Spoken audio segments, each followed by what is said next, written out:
Hello दोस्तों, नमस्कार। मैं हूं आपका प्यारा सा दोस्त अक्षय और आप देख रहे हैं डियर फ्रेंड्स। मैं आज का आपको मैथ का एक टॉपिक है जो बहुत ही इम्पोर्टेंट रोल अदा करता है, जिसको हम बोलते हैं राइट एंगल ट्रायंगल, जिसके बारे में सभी कोई को पढ़ना चाहिए।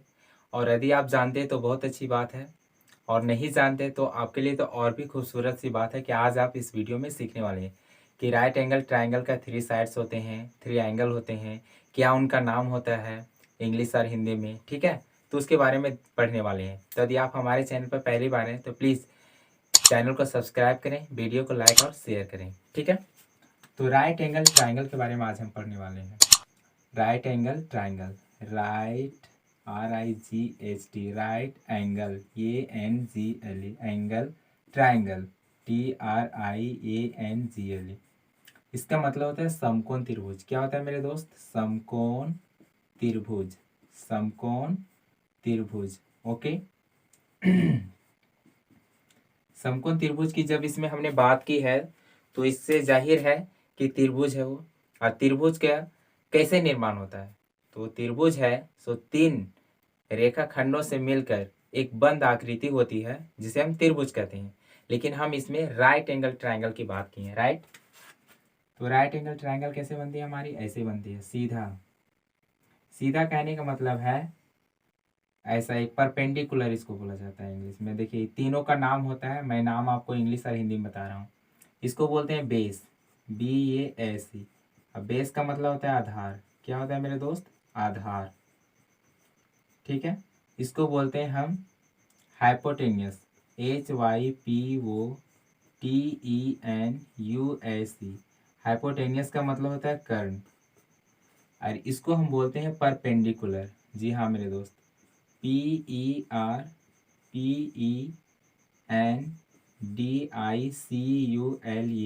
परपेंडिकुलर का मतलब होता है लंब। जी हाँ मेरे दोस्त, ठीक है, ये लंब का साइन है इस तरह से। अब देखिए मैं आपको एक कॉन्सेप्ट बताता हूँ। एक स्ट्रेट लाइन पे, जिसको सरल रेखा बोलते हैं, हमेशा उस पे 180 डिग्री का एंगल बनता है। जी हाँ मेरे दोस्त, एक स्ट्रेट लाइन कैसे खींचते हैं? हम ऐसे खींच देते हैं।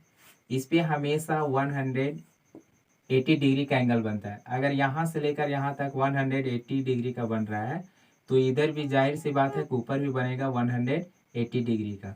ऐसे तो 180 प्लस 180 टोटल हो जाता है हमारा 360 डिग्री।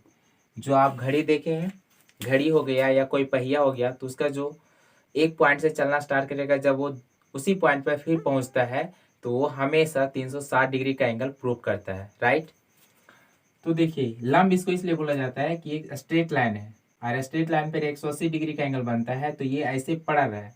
ठीक है, जैसे मान लीजिए कि छत से हम एक ढेका, रस्सी बांधेंगे एक ढेका को और नीचे झुलकाएंगे, तो वो जो ढेका झुलकेगा वो ऐसे तो नहीं झुकेगा, झुलकेगा ऐसे, हमेशा सीधा आएगा, सीधा। और जब वो सीधा आएगा तो हमेशा 180 का क्या करेगा? आधा करेगा। और आधा करेगा तो 180 का कितना आधा होता है? 90 होता है। तो उसी को हम लंब बोलते हैं, हमेशा सीधा आता है वो। ठीक है, तो हमेशा याद रखिएगा जो सीधी वाली हमारी जो होती है, ये जो लाइन है, सो इसमें परपेंडिकुलर होती है, इसी को लंब बोला जाता है। और यहाँ पे जो ही परपेंडिकुलर हमारी 90 डिग्री का एंगल प्रूव करती है। तो देखिए अब मैं आपको बताता हूँ, जिस पे त्रिभुज टिका हुआ है, किस पे टिका हुआ है त्रिभुज? किस पे बना हुआ है? इस लाइन पे बना हुआ है, तो उस लाइन को हम बेस बोलते हैं। जी हाँ, जैसे आप घर बनाते हैं तो घर बनाते हैं तो पहले उसका क्या करते हैं? फाउंडेशन तैयार करते हैं। तो वो फाउंडेशन क्या, उस घर के लिए बेस है, क्योंकि उसी फाउंडेशन पे वो घर टिका हुआ रहेगा, उस पर 2 तल्ला 3 तल्ला इस तरह से बनता है, तो उसको हम बेस बोलते हैं। ठीक है, उसी तरह से ये त्रिभुज का बेस को ये बेस हो गया। ठीक है, इसका नाम भी हम देना चाहें तो नाम दे सकते हैं, इसका नाम ABC। तो BC हमारा क्या हो जाता है? बेस। ठीक है, और AC, AC हमारा क्या है? हाइपोटेनियस, जिसको हम कर्ण बोलते हैं। कर्ण क्या होता है? तो राइट एंगल ट्रायंगल में जो हाइपोटेनियस होती है वो सबसे बड़ी भुजा होती है। मैं आपको प्रॉपर्टी बता रहा हूँ। पहला प्रॉपर्टी, राइट एंगल ट्रायंगल में सबसे बड़ी भुजा जो होती है वो हाइपोटेनियस होती है, मतलब कर्ण होती है। ठीक है, ये कर्ण जो होती है सो ये दोनों भुजा के इक्वल होती है, मतलब अकेला होती है। ठीक है, तो देखिए हाइपोटेनियस को हम H से इंडिकेट करेंगे, बेस को हम B से इंडिकेट करेंगे, और परपेंडिकुलर को हम P से इंडिकेट करेंगे। ठीक है, तो आप याद रखिए कि जो B है हमारा, B क्या है, कौन है, इसके सामने की जो भुजा होती है, सामने की भुजा क्या है, ये बड़ी वाली भुजा है AC। ठीक है, इसी को हम बोलेंगे कर्ण। दूसरा कॉन्सेप्ट, जो भुजा जो कोण बड़ी रहेगी, जिस तरह से जो बड़ी रहती है, सबसे बड़ी रहती है, फिर मंझली रहती है, छोटी रहती है, इस तरह से कोण रहता है। ठीक है, तो जो कोण जितना बड़ा रहेगा उसके सामने की भुजा उतना ही बड़ी रहेगी। मतलब सबसे बड़ी भुजा के सामने सबसे बड़ी कोण, सबसे छोटी भुजा के सामने सबसे छोटी कोण। राइट, तो इसमें देखिए 90 क्या हमारा सबसे बड़ी कोण है, तो इसके सामने की जो बड़ी भुजा है, इसके सामने किधर होगा, इधर ना, इधर ट्रायंगल बन रहा है, इधर तो कोई सामने है नहीं, तो इधर है, तो इसके सामने कौन है, ये AC है, तो AC हमारा क्या हो गया, सबसे बड़ी भुजा हो गया। देखिए सबसे बड़ी है। अब किसी भी ट्रायंगल में जो सम होता है तीनों एंगल का, किसी भी ट्रायंगल में, वो होता है 180 डिग्री। जी हाँ मेरे दोस्त, वो कितना होता है, 180 डिग्री। तो आप खुद ही अनुमान लगाइए कि अगर ये 90 हो गया है तो फिर दो एंगल ये कितना कितना का होगा, तो वो दो एंगल जो होता है हमारा 45 डिग्री का होता है, 45। अब इसमें कुछ भी हो सकता है। यदि आप यहाँ पे 30 लेते हैं तो ऑटोमेटिक है ये 60 होगा, क्योंकि 30 और 60 कितना होता है, 90 कितना हो जाएगा, 180 हो जाएगा। अगर आप यहाँ इसको 30 लेते हैं तो ये 60 हो जाएगा। अगर आप 60 लेते हैं तो ये कितना हो जाएगा, 30 हो जाएगा। 60 और 30 कितना होता है, 90 फिर 180 होता है। और मैंने 45 लिया तो 45 और 45 कितना हो गया, 90 और 90 कितना होता है, 180। तो देखिए अगर एक कोण जो है से ये कोण के बराबर है, तो इसका मतलब है कि ये भुजा भी होगा से इस भुजा के बराबर होगा। इसलिए मैं आपको एक तगड़ा कॉन्सेप्ट बताता हूँ। समकोण त्रिभुज को समद्विबाहु त्रिभुज भी बोलते हैं। समद्विबाहु त्रिभुज, समद्विबाहु का मतलब क्या होता है, मैं आपको ट्रायंगल का कैटेगरी पढ़ाऊंगा तो उसमें डिटेल से बताऊंगा। फिर भी मैं बताता हूँ समद्विबाहु, ठीक है। और त्रिभुज तो आप समझ रहे हैं, सम का मतलब होता है बराबर। जी हाँ मेरे दोस्त, क्या होता है, बराबर। और द्वि का मतलब होता है दो, और बाहु का मतलब होता है भुजा। ठीक है, वैसे यहाँ पे देखिए इसका मतलब है कि ये भुजा जो होगी सो इस भुजा के बराबर होगी। ठीक है, इसीलिए समकोण त्रिभुज को हम समद्विबाहु त्रिभुज भी कहते हैं। तो यदि मान लीजिए, देखिए यहाँ पे इसके सामने का ये कौन हो भुजा हो गया, और ये कोण के सामने ये भुजा हो गया, तो ये आपस में दोनों बराबर होते हैं, और ये अकेले हो गया। अब राइट एंगल ट्रायंगल जो है सो पाइथागोरस प्रमेय है। पर पाइथागोरस प्रमेय क्या कहती है कि ये जो कर्ण स्क्वायर होता है सी ये दोनों भुजा के बराबर होता है। जी हाँ, ये दोनों भुजा के बराबर, वो दोनों भुजा क्या है, परपेंडिकुलर और बेस, ये दोनों के बराबर होती है। मतलब हम इसका अगर लिखना चाहेंगे तो h का स्क्वायर बराबर हम लिख सकते हैं p का स्क्वायर प्लस b का स्क्वायर। जी हाँ मेरे दोस्त, ये कॉन्सेप्ट है। और इसी कॉन्सेप्ट से आप तीन अलग अलग फॉर्मूले क्रिएट कर सकते हैं। ये राइट एंगल ट्रायंगल जो होती है सो त्रिप्लेट होती है। त्रिप्लेट का मतलब है कि ये जो दो भुजा रहेगा सो इसके इक्वल होगा, बराबर होगा। कैसे होगा चलिए मैं बताता हूँ। यहाँ पे मान लीजिए एक परपेंडिकुलर है 3 हमारा और बेस है 4, तो ये कितना हो जाएगा, ये निकालना हमको कि ये AC बराबर कितना होगा, यानी कर्ण कितना होगा। ठीक है, तो आप देखिए हमको AC निकालना मतलब h का स्क्वायर निकालना है, तो हम h का स्क्वायर इसी तरह रखेंगे। और यहाँ पे देखिए p कितना हमारा 3 है, तो यहाँ 3 का स्क्वायर करेंगे, प्लस b कितना 4 है, तो यहाँ करेंगे 4 का स्क्वायर। ठीक है, तो अब 3 का स्क्वायर कितना हमारा 9, प्लस 4 का स्क्वायर कितना होता है 16, बराबर किसका ही, h का स्क्वायर। और स्क्वायर हटेगा तो रूट चढ़ेगा, तो h बराबर कितना होगा 9 प्लस 16, ये रूट चढ़ गया इधर। ठीक है, अब जोड़ दीजिए, जोड़ने के लिए बोला 16 9 कितना होता है 25, अंडर रूट 25, तो रूट हटेगा तो क्या हो जाएगा h बराबर 5। ठीक है, तो ये हमारा AC बराबर कितना आ गया मेरे दोस्त, 5 आ गया। राइट, तो देखिए अब अगर आपको चेक करना है कि ये त्रिप्लेट होती या नहीं होती है तो आप चेक भी कर सकते हैं। राइट, तो चेक करके चलिए मैं बताता हूँ आपको। 5 का स्क्वायर क्यों कहता है, h का स्क्वायर बराबर होता है p का स्क्वायर प्लस b का स्क्वायर, तो 5 का स्क्वायर बराबर क्या हो जाएगा, 3 का स्क्वायर प्लस 4 का स्क्वायर। राइट, तो 5 का स्क्वायर कितना लिखेंगे 25 लिखेंगे, प्लस 3 का स्क्वायर कितना होता है 9, प्लस 4 का स्क्वायर 16, तो ये 25 हो गया, और 16 9 इधर भी 25 हो गया। इसका मतलब है ये हमारा आंसर सही आया है। इसका मतलब है कि राइट एंगल ट्रायंगल जो होती है हमारा त्रिप्लेट होती है। मैं आपको एक और भी एग्जांपल देता हूँ। ठीक है, जैसे मान लीजिए 6 का स्क्वायर प्लस 8 का स्क्वायर, ये जो होती है सो 10 का स्क्वायर के इक्वल होती है। 6 का स्क्वायर कितना होता है 36 प्लस 8 का स्क्वायर होता है 64 प्लस 10 का स्क्वायर होता है 100। आप जोड़ लीजिए 6 4 10, 6 3 9 और 1 10, 100 इधर बराबर इधर भी 100। तो ये ट्रिपलेट होती है जो आपको याद रखना पड़ता है, ठीक है। तो इस तरह से प्रूफ कर सकते हैं। तो इसका मतलब हुआ जो एच का स्क्वायर होता है, ठीक है, वो पी का स्क्वायर प्लस बी का स्क्वायर के बराबर होता है, मतलब वो अकेले होता है। अब ये हो गया कॉन्सेप्ट, आप इसे नोट भी कर सकते हैं। मैं आपको और भी कॉन्सेप्ट देता हूँ। एक समकोण त्रिभुज में दो अधिक कोण कभी नहीं हो सकते, राइट। किसी भी त्रिभुज में दो अधिक कोण कभी नहीं हो सकता है, क्योंकि अधिक कोण का माप जो होता है मेरे दोस्त वो 0 डिग्री, सॉरी 90 डिग्री से बड़ा होता है, ठीक है, और 180 डिग्री से छोटा होता है। तो अधिक, आप देखिए अधिक कोण जो 90 डिग्री से बड़ा होती है 180 डिग्री से छोटा होती है।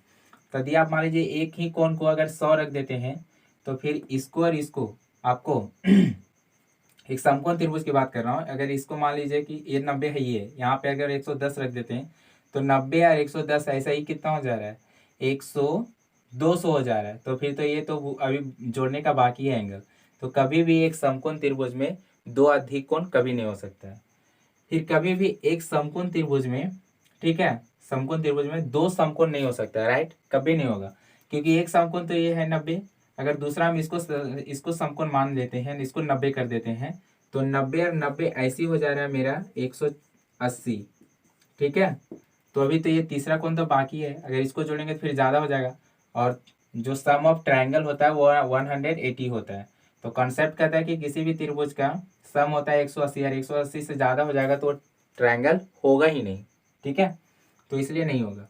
हाँ, अगर कोई पूछता है कि एक समकोण त्रिभुज में दो न्यून कोण हो सकता है, तो जी हाँ मेरे दोस्त, ऑफकोर्स हो सकता है। ये भी देखिए 45 डिग्री 45 डिग्री, न्यून कोण क्या कहता है 0 डिग्री से बड़ा होता है और 90 डिग्री से छोटा होता है, ये होता है न्यून कोण, ठीक है, ये इसका कॉन्सेप्ट होता है। तो देखिए 90 डिग्री से छोटा, इसका मतलब 90 डिग्री से छोटा क्या क्या हो सकता है, 80 हो सकता है, 45 हो सकता है, 60 हो सकता है, 70 हो सकता है ना, ये 90 डिग्री के से छोटा ये न्यून कोण के अंतर्गत आते हैं। तो देखिए दो न्यून कोण है और एक समकोण है, ठीक है। तो इसी से हमारा राइट एंगल जो ट्राइंगल होता है, इसी से हमारा क्लास 10th में एक चैप्टर है जिसको ट्रिगोनोमेट्री बोलते हैं। ट्रिगोनोमेट्री क्या होता है मैं आपको थोड़ा सा यहीं पे बता देता हूँ। ट्रिगोनोमेट्री होता है, ट्रिगोनो, ठीक है, मैट्री ये होता है। ट्रिगोनोमेट्री क्या होता है, तो देखिए त्रि का मतलब होता है थ्री, क्या होता है थ्री, और गोनो का मतलब होता है, ठीक है, साइड, गौन का मतलब क्या होता है साइड, और मेट्रॉन का मतलब होता है मेजरमेंट, MEASURE, मेजर MENT, ठीक है। थ्री का मतलब होता है तीन, साइड का मतलब होता है भुजा, ठीक है, और मेजरमेंट का मतलब होता है मापन। यानी आप जिसमें तीन भुजा, ठीक है, अगर तीन भुजा रहेगा तो तीन कोण भी रहेगा। तो राइट एंगल ट्रायंगल में ध्यान से देखिए कि तीन भुजा है तो तीन कोण भी है, यानी कोण क्या हो जाएगा हमारा, कोण हो जाएगा हमारा ए, कोण बी और कोण सी, और भुजा हो जाएगा AB और BC और AC। तो तीन भुजा और तीन कोण के बारे में, उनके रिलेशन के बारे में पढ़ना पड़ता है, वही होता है हमारा ट्रिगोनोमेट्री, जिसको त्रिकोणमितीय अनुपात भी बोलते हैं। ओके, तो यही होता है हमारा ट्रिगोनोमेट्री। ट्री का मतलब थ्री यानी तीन, गॉन का मतलब साइड मतलब भुजा, और मेट्रॉन का मतलब मेजरमेंट मतलब मापन, जिसमें तीन साइड और तीन कोण की मेजरमेंट यानी मापन के बारे में पढ़ना पड़ता है, उसी को हम बोलते हैं ट्रिगोनोमेट्री। और वही होता है P अपॉन B होता है, ठीक है, B अपॉन P होता है, P अपॉन H होता है, H अपॉन B होता है। ये क्या होता है, वही होता है। देखिए यहाँ पे ये क्या करते हैं, इस भुजा को इस भुजा से भाग देते हैं, इसी को तो बोलते हैं P अपॉन B, या तो इस भुजा को इस भुजा से भाग देते हैं, इसी को बोलते हैं B अपॉन P, या तो H अपॉन B या तो B अपॉन H, या तो H अपॉन P या तो H अपॉन B। मतलब एक साइड को दूसरी साइड से हम क्या करते हैं, भाग देते हैं, रेशियो में उसको चेंज करते हैं, जिसको हम अनुपात बोलते हैं, ठीक है, यही होता है। तो आप क्लास 10th में पढ़िएगा, एक सूत्र होता है पंडित बद्री प्रसाद हर हर बोले, पंडित बद्री प्रसाद हर हर बोले, सोना चांदी तोले। इसका मतलब होता है मूल मंत्र है, अगर आप इसको याद कर लेते हैं तो आपको ये ट्रिगोनोमेट्री का मूल मंत्र है, राइट। तो आपको ट्रिगोनोमेट्री आना स्टार्ट हो जाता है। पंडित बद्री प्रसाद हर हर बोले, हर हर बोले। और सोना चांदी तोले का मतलब क्या होता है मैं भी आपको बताता हूँ। तो इसका मतलब ये होता है P अपॉन एच। इसका मतलब हम क्या करें, P को यानी P को H से भाग दे रहे हैं, B अपॉन H। इसका मतलब क्या हुआ, H से हम B को भाग दे रहे हैं। अब B अपॉन P क्या हुआ, B से हम, ठीक है, P को भाग दे रहे हैं। यही तो होता है रेशियो। रेशियो का होता है बट्टे के रूप में होता है, राइट। तो इसका मतलब क्या होता है, साइन थीटा। इसको गणितज्ञों ने नाम दिया साइन थीटा। साइन थीटा बराबर क्या होता है, P अपॉन एच। फिर एक का नाम दिया कोस, कोस थीटा। कोस थीटा बराबर क्या होता है, B अपॉन एच। और एक का नाम दिया sine cos tan, tan theta. Tan theta का मतलब क्या हो जाएगा, P upon B, P upon B. और जस्ट इसी का उल्टा होता है, जस्ट इसी का उल्टा होता है टेन सेक और cosec. Okay sorry cot. Tan का उल्टा होता है कोट, COT, कोट थीटा। अब जस्ट इसका आप उल्टा कर दीजिए, आपको तीन याद रखना है। जस्ट इसका उल्टा, टेन का उल्टा होता है कोट, तो ये क्या हो जाएगा, B अपॉन P। ठीक है। फिर होता है सेक, सेक का उल्टा क्या हो जाएगा, ये कोस का, H upon B, H upon B. और फिर एक होता है कोसेक, कोसेक का उल्टा क्या हो जाएगा आपका, H upon P, H upon P, right. तो आपको देखिए टेन का उल्टा कोट से है, कोसेक का उल्टा सेक से है, और साइन का उल्टा कोसेक से है, राइट। तो आप इस तरह से आप इसको याद कर सकते हैं। पंडित बद्री प्रसाद हर हर बोले। सोना चांदी मैंने इसलिए बोला क्योंकि एस से साइन, सोना चांदी तोले, सी से कोस और टी से तोल। ये तीनों आदत, फिर आप इसका जस्ट उल्टा कर सकते हैं, ठीक है। तो ये होता है ट्रिगोनोमेट्री। लेकिन हम अभी आपको चैप्टर नहीं बता रहे हैं, ना पढ़ा रहे हैं। मैं आपको सिर्फ आपको इंट्रोडक्शन बता रहा हूँ, और राइट एंगल ट्राइंगल का जो प्रॉपर्टी होता है, खूबियाँ होती है, मैं वो बता रहा था। तो बस आज का वीडियो यहीं तक। यदि आपको ये वीडियो पसंद आया हो तो प्लीज़ चैनल को सब्सक्राइब करें, वीडियो को लाइक और शेयर करें। Thank you so much everybody for watching this my video.